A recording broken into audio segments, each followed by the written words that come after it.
McMinniman's Edgefield's 6th annual Brewfest is happening this month, June 21st to the 23rd. That's where you can spend 3 whole days celebrating all things hoppy, malty, and delicious. You'll be able to enjoy a selection of over 100 of the Pacific Northwest's finest craft beers and ciders at one of the most beautiful outdoor venues in our state. You can bring chairs and blankets, family, friends, and even your pup for an afternoon with great brews and live music. Plus a barbecue with the brewers themselves on Friday night, where you'll have first dibs in trying all of the beers. Go grab your tickets now at mcminimans.com. Just a warning that in today's episode, we mentioned the sexual abuse of a minor in our discussion of former Portland Mayor and Oregon Governor Neil Goldschmidt. If you're sensitive to the topic, you can scrub forward past the 14th minute mark to completely bypass the segment. Today on CityCast Portland, we're talking about the death of a disgraced Oregon politician, the capture and arrest of the accused traffic enforcement camera shooter, and a new exciting recycling service hitting the curbside of some Portland area residents. Joining me on this week's Friday News Roundup are managing editor for the Portland Business Journal, Andy Giegerich, and our very own executive producer, John Notarianni. It's Friday, June 14th. I'm Claudia Meza, and this is what Portland's talking about.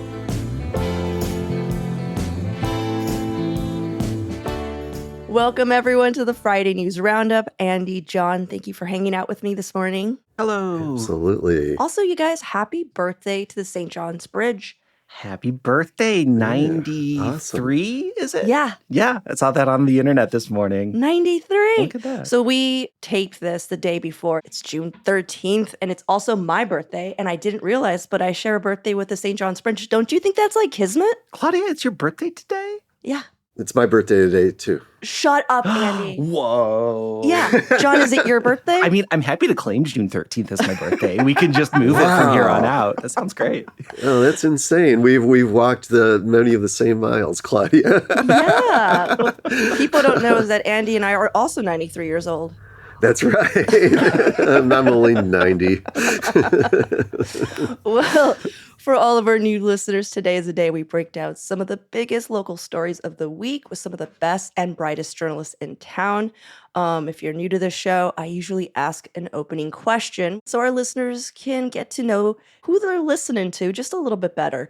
And this week, my opening question is related to our newsletter, Hey Portland. Our newsletter editor, Rachel Monahan, is collecting Portland summer bucket list items from readers and listeners to share up on our site. That way, if anyone is looking for ideas for what to do with like your friends or family this summer, they'll have like a handy guide, you know? So my opening question to you two is, what is one of your Portland summer bucket list items? I can go first because I've already had a chance to think about this one, thankfully. I live pretty close to Forest Park, right? And I love getting up there and just tooling around on Leif Erikson, but I've never done the full stretch of it. And I really want to get out on my bike this summer and ride the entire length of Leif Erikson Drive. Just do like a loop from my home. That's such a cool idea. All the way through the park. Oh. I've never done it, and I feel like it's time. Riding your bike on the trails? Yeah. Mm-hmm. Oh, that's intense. Yeah. That's really cool. John, did you know that I walked to the zoo from my house once? Really? That's a long walk. Did you get lost? No, I had a map. You're like, oh no, I hear noises. Oh, it's giraffes. I just broke into them, like somehow just ended up in the pen with them. Yeah. Oh man. No, there was a point we did have to call it Uber because there is I don't know if you know, but that street, I think it's called like Skyline or something like that. There's no sidewalk. Oh, yeah. Mm-hmm. And after a while, we're just like, should we not get hit by a car? Yeah, and cars just zip through that road. Yeah, the last mile was driven. Ooh. Anyhow, what about you, Andy? I have a lot of friends who are musicians. I've wanted to do this for a few years, and I want to take over the amphitheater at Mount Tabor and like without a permit and put on a show, as it were. And I'm sure the acoustics are cool. I mean, I've been to like, Tuesday night shows there and whatnot, but I don't know. I just always thought it'd be cool to go there on a Saturday and just for 5 or 6 hours have people play music and, Oh my and do gosh, whatever. yeah. Without a permit is so Portland too. Yes, And then people walking absolutely. by will just be like, oh, there's a concert going on. Right. Yeah. We're passing around the tip jar. I will let you know that city workers do listen to the show, so we're just gonna. Oh shit! Yeah, you have to wear a mask. Oh shit! It's not us. We'll just mask your voice. Don't worry about it. Mine is I'm already on it, which is I wanted to drive all the way down to the 101 and check out the Southern Oregon coastline, and it's happening. Cool. But I feel like I shared that already on the show. The other thing I want to do is I've never really gone to Mount Hood during the summer. Oh, this is a great one. There's like the little slide you can do Yes, and yes. all that stuff. I want to do it. There's a railway, like a bike thing along the Hood River. I want to do it all. So that's the next thing after Oh my I drive all the way down to the tip of Oregon. Yeah. And I will say that we'll be putting the summer bucket list out over the 4th of July holiday. So keep an eye out for that in Hey Portland. Nice. Thanks, John. All right. Thank you so much for all of your answers. On to the news of the week. And Andy, your headline comes with a trigger warning. If you missed it at the top, just take care of yourself. Right. Yeah, absolutely. So Neil Goldschmidt died this week. And let me just start by saying that I saw a great thing on Facebook about it. And that was, someone said, I don't want to say anything about Neil Goldschmidt, but I do want to say something about Elizabeth Dunham. So I just want to make sure Elizabeth Dunham was the victim of Neil Goldschmidt's sexual abuse. But yeah, for people who are relatively new to Portland and Oregon, Neil Goldschmidt was really part of the state's canon. He was Portland's youngest mayor, and during his term, he was, if not responsible for, he helped enable getting light rail in. His transportation accomplishments got him on Jimmy Carter's cabinet. He was a Secretary of Transportation, and he eventually became governor, and I think people just assumed that he was going to be a United States senator, but he only served one term as governor and then sort of disappeared or set his public life back for a bit. Didn't really show up that much. He was like on boards and stuff like that. So fast forwarding to 2004, Nigel Jake was at Willamette Week, just did an amazing series of reporting and discovered that in the 70s, when Neil Goldschmidt was mayor of Portland, he sexually abused a babysitter starting when she was 14, and it lasted for 3 years. And the news just, it was a sledgehammer in the early 2000s, in 2004.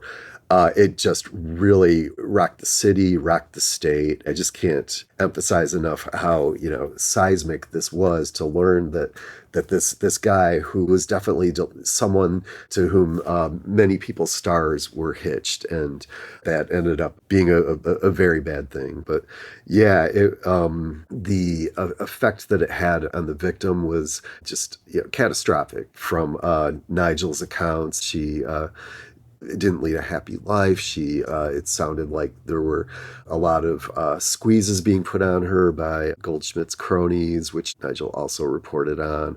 She died fairly young at the age of, she was almost 50, I think, in 2011. So yeah, this is the story of the week, but in the early 2000s, it was by far the biggest and the most shocking and stunning story to hit Portland in a very long time. Yeah, Andy, I do want to add that there is multiple reportings suggesting a different timeline that was reported.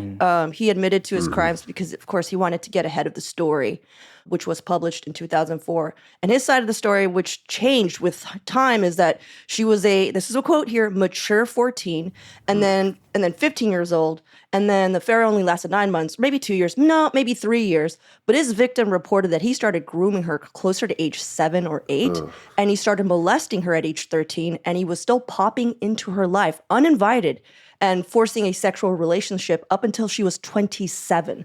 So he was abusing her through his entire mayoral tenure, his years in Washington, D.C., the years he worked as a Nike exec, and even into his term as Oregon's governor.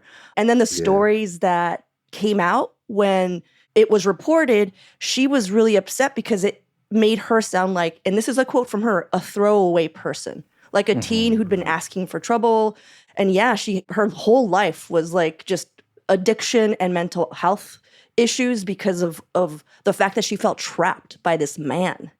And she was crushed. So I don't know. I just want to make sure that we get her side of the story in there too. Yeah. I just fell into a research hole as well yesterday when we found out that you were going to do this story. Yeah, I think we all did. I mean, I found this reporting from a judge that had ruled on a separate case involving Elizabeth Dunham. And the judge said, and this is a quote, "I've never seen a victim who was so completely psychologically, mentally, and emotionally destroyed."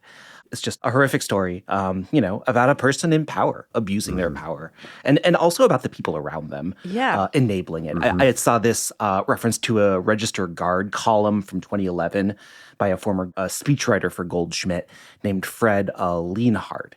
And Fred said, "There was no conspiracy of silence. People talked.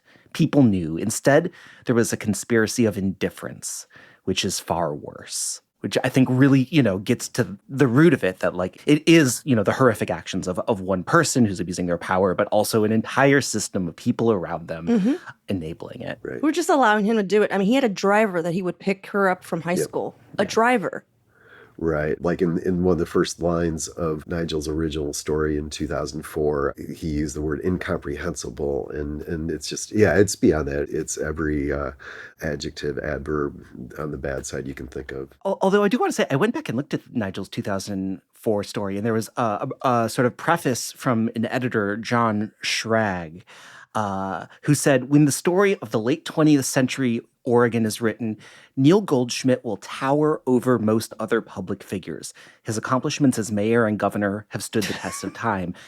That I don't feel like that's true anymore. I think in the 20 years since, like, never heard of this dude until he died, and then quickly wish I hadn't. Yeah, like he has not stood the test of time. He has died in further anonymity than I think anybody would have anticipated at the time. Something that Senator Ron Wyden said, I think, is like the best response that I've seen to Goldschmidt's death, which would be that people should contribute to organizations dedicating to preventing sexual abuse. And he went on to say, "Neil Goldschmidt's abuse of a young girl destroyed her life, a horrific act that should make any other discussion of his political career moot." Which I think is like the perfect statement. Ronnie does it again. He just comes through. Because I was reading, there was a lot of people going, "Oh, he shaped Portland." There was still a lot of like, what's the word? These sort of laudatory. We have the, and it's just like, nah, man, fuck that guy. I mean, definitely fuck that guy. Well, we're going to be linking to a donation in the show notes, just if you want to also take Ronnie's lead. I know I will be, and if anybody wants to match that, go for it. I'm going to do it for my birthday. I'm going to do it for your birthday too, Andy. Our birthday. We have a mission now. Yeah. That's good. Well, thank you so much, Andy, for talking through that difficult headline. I know it's a lot, but it's what people are talking about right now, and we're not going to ignore it. But let's take a quick break here, and when we come back, more headlines of the week.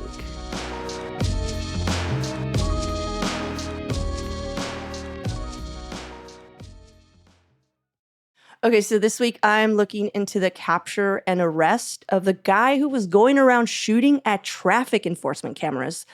Police believe he vandalized more than a dozen cameras, causing over $500,000 in damages. And I'm relying on reporting from KGW and the Oregonian, as well as a police report published by the Portland Police Bureau. So officers arrested Chase P. Grijalva, such an interesting last name, never saw it before, Chase P. Grijalva of Portland, Monday afternoon near Southeast 148th Avenue and Division after multiple shootings were reported in the area that day, which is so scary. And ever since then, they have been on the search for him, which was like May. So it appears that when they caught him, there was an altercation because when he actually arrived to the court, he was sporting two black eyes. He did not look Like, he just, yeah, he looked like there was a scuffle. Oh, two huge shiners. And police reported that an officer was also injured in the scuffle during his arrest. He was also driving recklessly during the pursuit and even driving onto oncoming traffic a few times, which is really scary.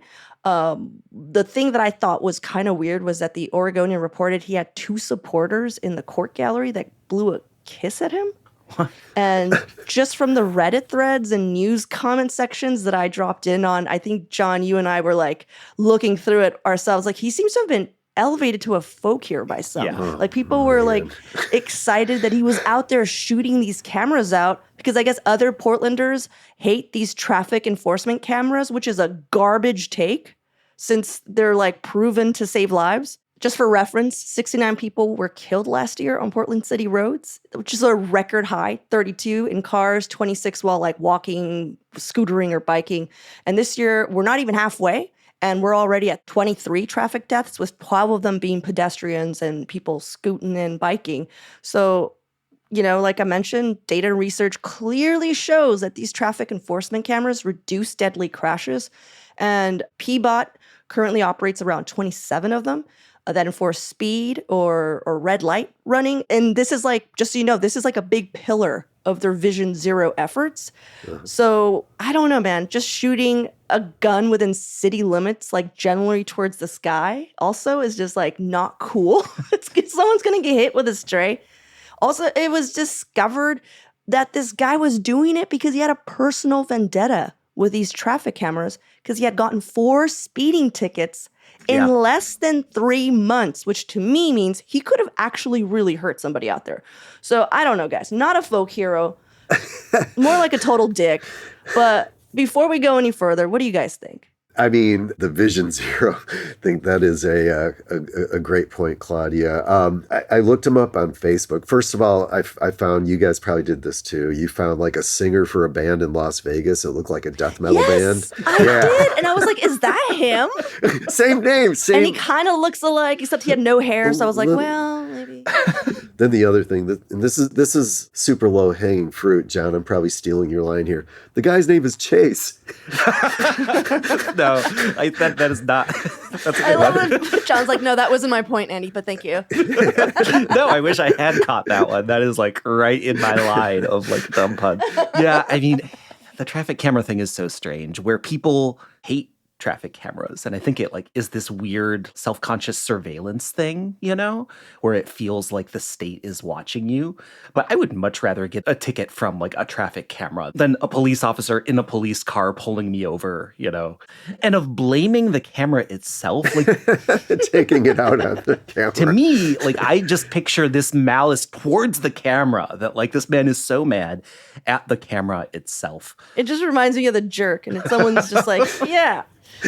Someone's really mad at these cans. Well, I'm just kind of wondering when Peabot's Vision Zero is going to kick in, because it's been like since 2015. And the promise was like within 10 years, Portland was committed to eliminating, and this is, I'm reading what they wrote here, all traffic-related deaths, which is a bold statement, you know? And of course, we all know the fatalities have only increased since 2015. It's almost like they're proving the data and research of these traffic enforcement cameras wrong somehow.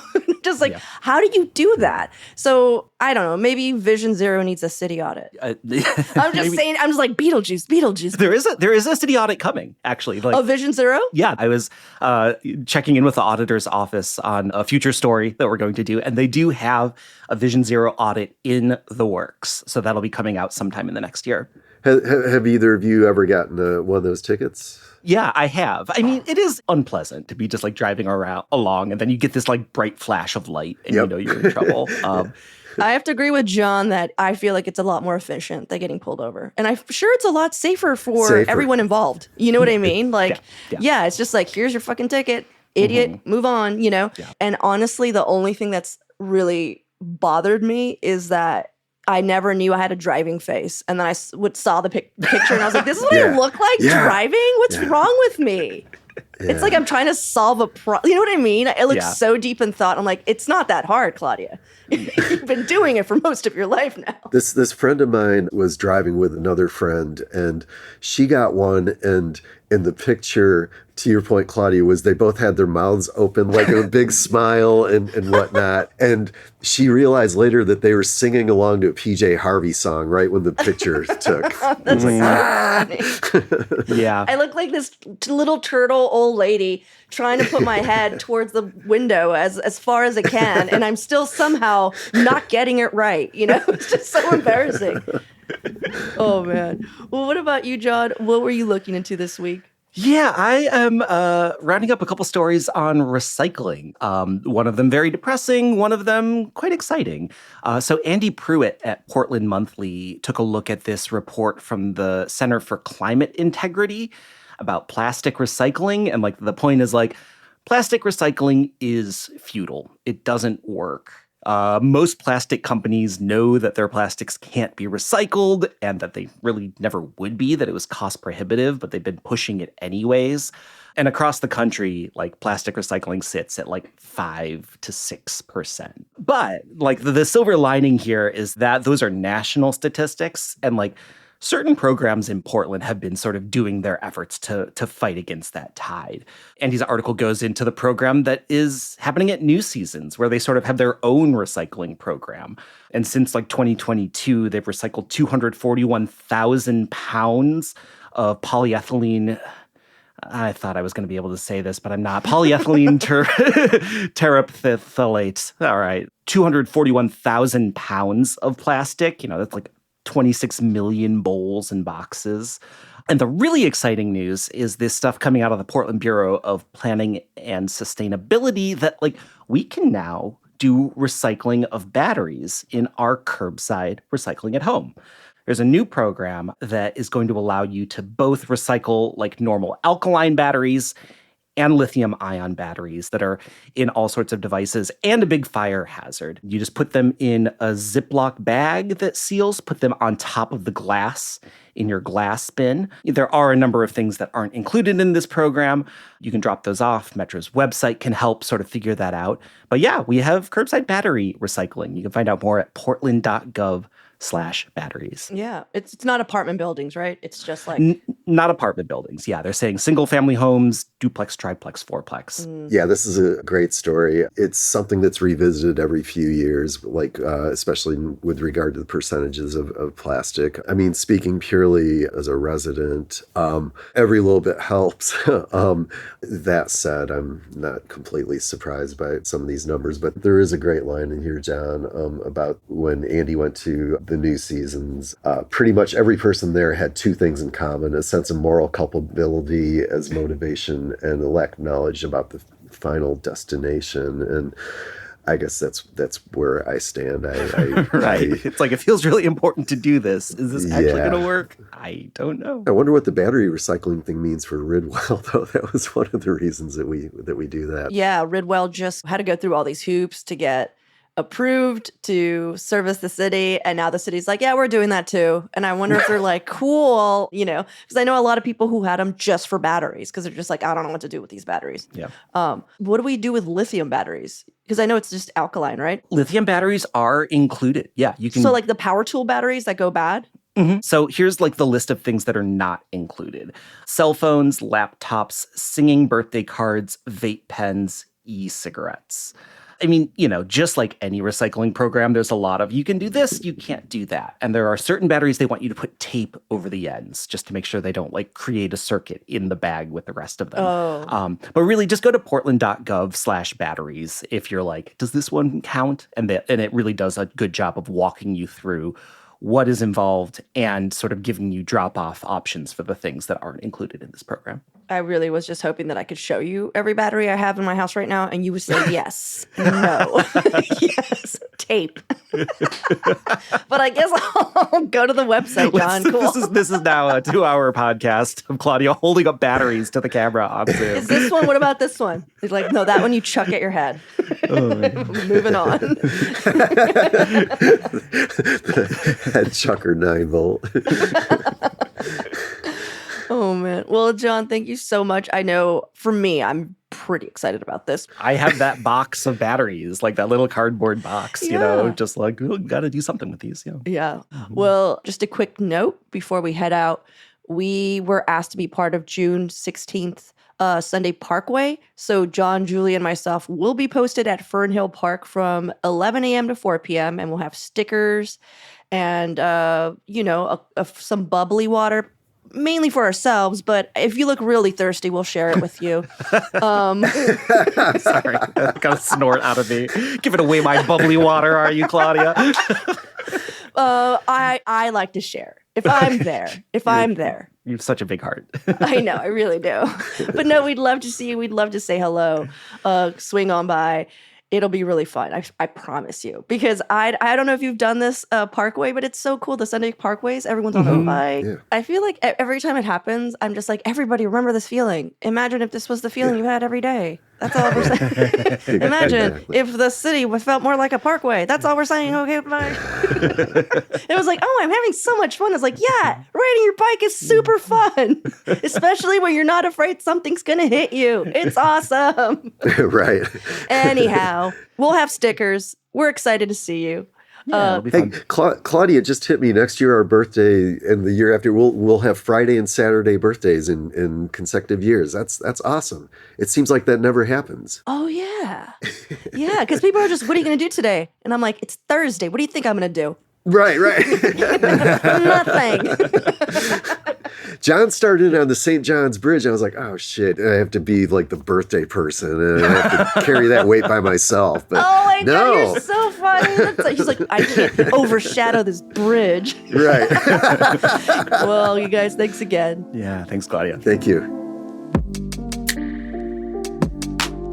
That's all for today here on CityCast Portland. Thank you so much for listening. Our executive producer is John Notarianni. Our producer is Julie Fiaioni. Our Hey Portland newsletter editor is Rachel Monahan, with contributions this week from Brooke Lewis. And our host is me, Claudia Meza. Original music by Jenny Conley and Stephen Drizos. Additional music by Epidemic Sound and All the Kimonos. We'll be back Monday morning with more from around the city. Until then, see you at Slim's.